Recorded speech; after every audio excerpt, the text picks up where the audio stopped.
ಈಗೆಲ್ಲ ಕೂಡಿ ಒಂದು 10 ವರ್ಷದ ಮಕ್ಕಳು ಅಥವಾ 20 ವರ್ಷದವ್ರು ವಯಸ್ಸಿನೊಳಗಿನ ಕಾರ್ಯಕ್ರಮ 3 ತಾಸಿಂದು ಅಂಥದ್ದು ಇಂಥದ್ದು ನೋಡ್ತಾರೆ, ಹಾಡ್ತಾರೆ, ಅಂಥವ್ರು ಇರ್ತಾರೆ. ಅವ್ರು ಲಕ್ಷಾನುಗಟ್ಟಲೆ ರೊಕ್ಕ ತಗೋತಾರೆ. ಚಲೋ ಕಲಾವಂತರಿಗೆ ಬೆಲೆನೇ ಇಲ್ಲದಂಗೆ ಆಗ್ಯದ ಅಂದ್ಕೂಡಲೇ ಇಲ್ಲ. ನಮ್ಮಲ್ಲೆಲ್ಲ ಕೆಲವರು ನಮ್ಮ ಗ್ರಾಮ ಪಂಚಾಯತಿ ಸದಸ್ಯರಾದ ಸಣ್ಣವ ಇದ್ರೂ ಕೂಡ ನಮ್ಮ ಸಿದ್ದು ಅಣ್ಣ ವಾಲಿಕರ್ ಅವರು, ಪೈಗಂಬರ್ ಸಾಹೇಬರು, ಇನ್ನೂ ಕೆಲವರು ಕೂಡ್ಕೊಂಡು ಇಂತಿಂಥ ಕಲಾವಿದರು ಮೊಬೈಲ್ದೊಳಗೆ ನೋಡಿದ್ದೀವಿ. ಸುಪ್ರಸಿದ್ಧ ಕಲಾವಿದರು ಅವರು, ಡಪ್ಪಿನ ಹಾಡಿನವರು, ನಾಗೇಶಿ ಹರದೇಶಿ, ಹೀಗೆ ಒಬ್ಬಕ್ಕೆ ಹೆಣ್ಣು ಮಗಳ ಸಂಘ, ಒಂದು ಗಂಡು ಮಗನ ಸಂಘ, ಈ ರೀತಿ ತರಿಸಿದ್ರೆ ನಮ್ಮಲ್ಲಿ 4 ಜನ ಕೂತು ಕೇಳ್ತಾರೆ. ಹಂಗೆ ಜಾತ್ರೆನೂ ಚಂದ ಕಾಣಿಸ್ತದ. ಈ ದೇವ್ರ ಉರುಸ ಅಂದ್ರೆ ಅಲ್ಲಿ ಡಪ್ಪಿನ ಹಾಡಿಕೆ ಇರಬೇಕು. ನಿಮ್ಗೆ ಗೊತ್ತಾಗೋದಲ್ಲ ಬಿಡ್ತದ. ಬೆದರಿಸಿ ಕಮಿಟಿ ಅವ್ರಿಗೆ ಬೆದರಿಸ್ತಾರೆ ಸರ್. ಭಾಳ ಸಂತೋಷ ಅನಿಸ್ತದ. ಅವ್ರ ಕೆಲವು ಶಬ್ದಗಳು ಕೇಳಬೇಕು ನಾವು.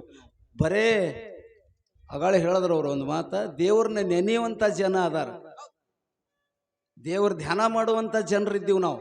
ಅದು ನಮಾಜ್ ಅನ್ನೋನೇ ಅಥವಾ ಭಕ್ತಿ ಅನ್ನೋನು ಮತ್ತೊಂದು ದೇವರಲ್ಲಿ ಏನು ಭೇದಿಲ್ಲ, ಭಕ್ತಿ ಮಾಡಿದ್ರೆ ಆದ್ರೆ ಒಂದು ತಾಯಿ 16 ಮಕ್ಕಳು ಹಡಿತಾಳ, 16 ಮಕ್ಕಳು ಹಿಡಿದು ಜೋಪಾನ ಮಾಡಿ ಭೂಮಿ ಮೇಲೆ ಬಿಡ್ತಾಳ.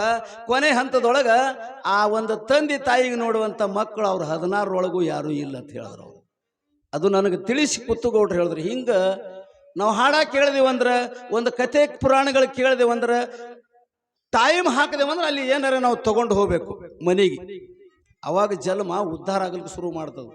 ಅಂತ ಒಬ್ಬ ಪುಣ್ಯ ಪುರುಷರು ಇವರು ನಮ್ಮ ಊರಿಗೆ ಬಂದಾರ. ಅವರಿಂದ ನಾವೇನು ಕಲಿಯೋಣಂದ್ರೆ, ವಾದ ಹಾಕ್ತಾರ ಅವರು.